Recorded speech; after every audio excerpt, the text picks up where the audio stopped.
Back here with another live stream this time. I'm going to talk about David Corenswet because he knows he's receiving criticism for his DCU casting as Superman, but his take on it is refreshing. So I'm going to read a little bit from what he has said, and I'm going to give you my thoughts about it towards the tail end. So, stepping into the major role of an up-and-coming superhero movie comes with immense expectations, especially when it's role of iconic character like Man of Steel. David Cornsworth is fully aware of the scrutiny that follows.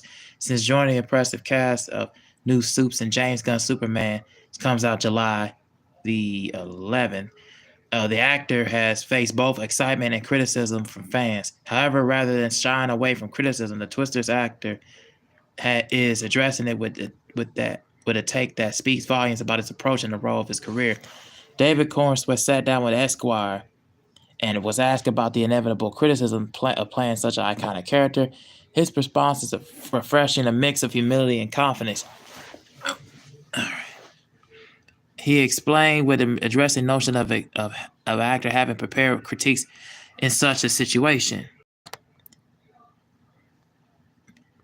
Exactly. Besides, I like to grow and improve myself with criticism. I don't take it personally, quite the opposite. And it's a learning experience, and all actors must accept it as and what it is in order to grow professionally. The Pearl alums' attitude towards feedback is not only admirable, but also an indicative that of a mindset that needed to embody a legendary character like a big blue Boy Scout, a character who represents resilience, hope, and self-improvement. Not to mention, he's been around in some capacity of nearly a century. Rather than seeing criticism as a setback, the star views it as an opportunity to refine of his craft, which is to inspire confidence in fans and critics alike.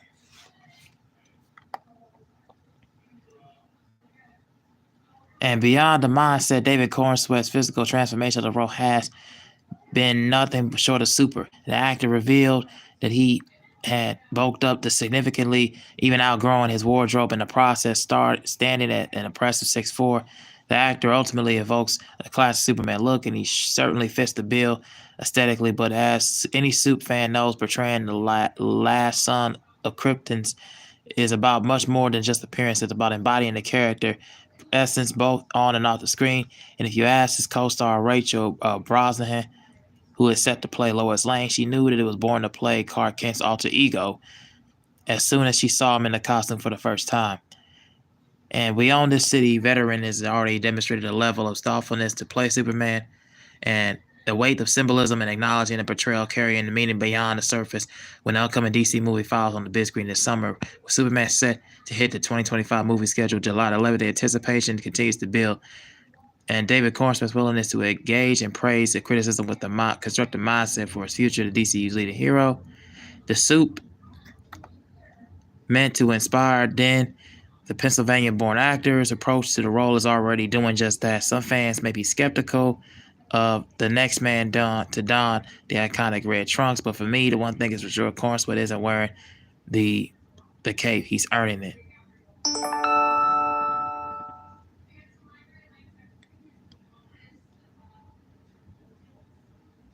And on the next Superman calendar of actors threw hats in the ring, but the new red cape for Superman movie, while David Cornswet ultimately won the coveted role in the release.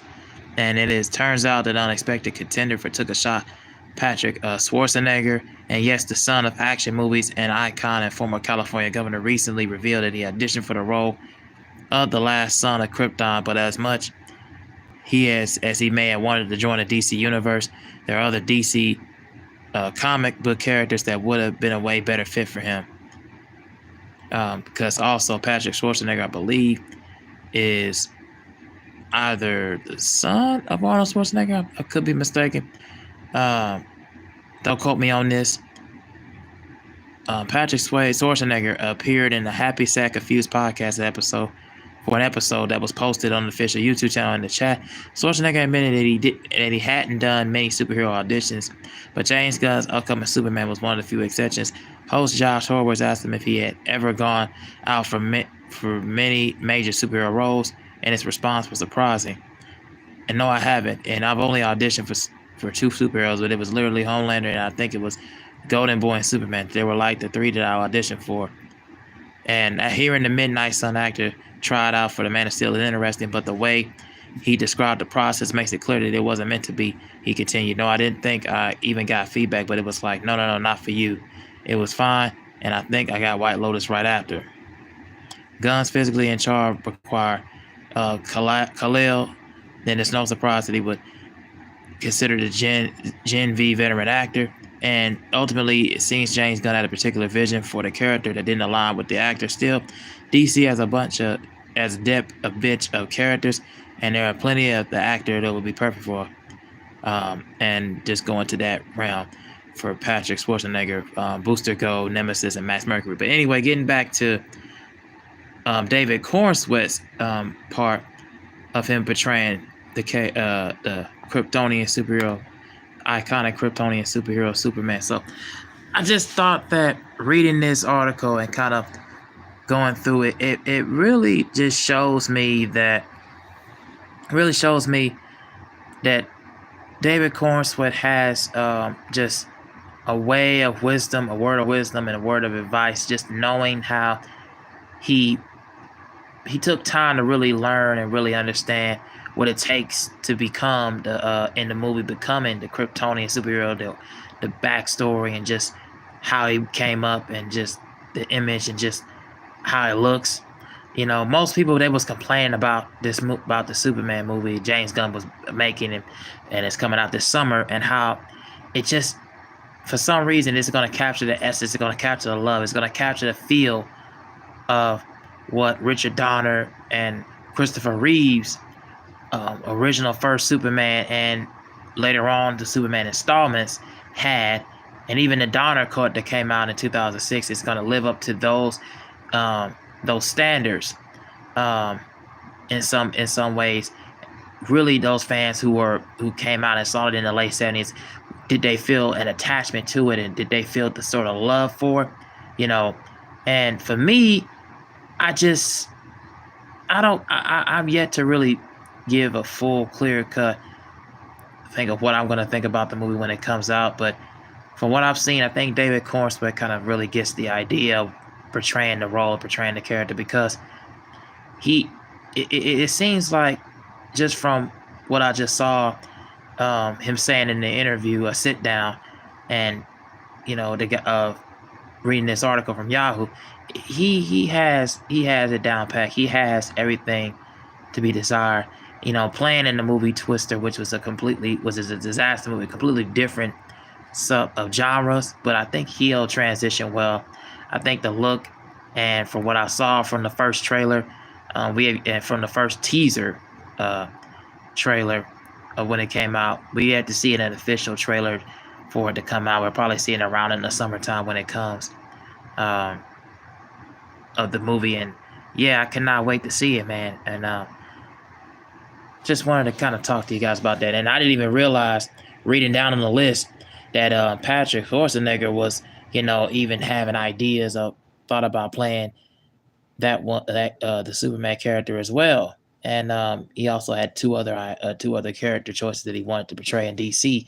And as he talked to James Gunn and the creators behind the DCU, the new DCU, and everything. So yeah, man, I really, really think that we're gonna see some things going on for not just for DC comic book movies, but I think for on the other end, expect to go for Marvel as well. But I cannot wait for this, man, to come out. I've been anticipating this movie for a while. Kind of been reading reading articles about how the actors are feeling, and how basically the filmmakers, the producers, people behind the scenes are feeling at this point. So it gives me some indication, just from what I saw and from what I've been hearing. Yeah, it's gonna be something special. So those are kind of like my thoughts overall. Um, those are kind of like my overall thoughts overall for what you guys. So what you guys think about what David Cornsworth said, and let me know what you think about it down in the comments below. And let me know what you think about this video. And do you want me to comment? Do you want me to talk about more DC news? You want me to talk about more Marvel news? You want me to talk about more superhero news? anything about it, just let me know down in the comments below, man. Um, yeah, anybody is watching and joining me, willing to do so. Also,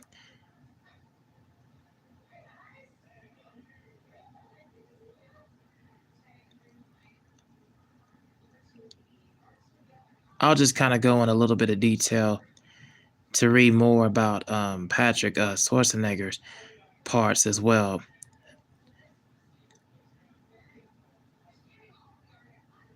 So I'll read more about that while I still got a lot of time left.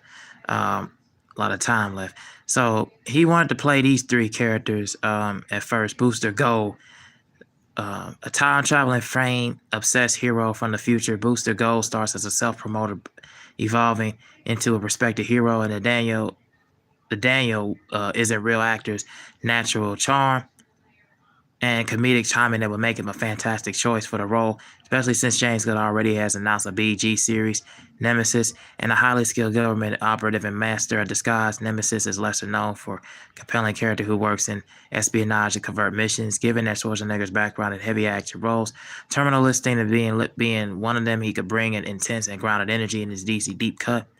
And known as the Zen Master of Speed, Max Mercury is a lesser known but fascinating speedster in the DC universe. Unlike the Flash, Max is wise mentor figure who has traveled through time and through his connection with the Speed Force. And Schwarzenegger's ability to balance both action and depth could make him an intriguing choice for this character. Should the DCU explore more of his speedster lore? But yeah, I'll let you guys read more down in this article. So yeah, let me guys know what you think about this. I am out of here. And for those of you going to watch this on the replay, thank you very much for giving me the time for this. And I'm out.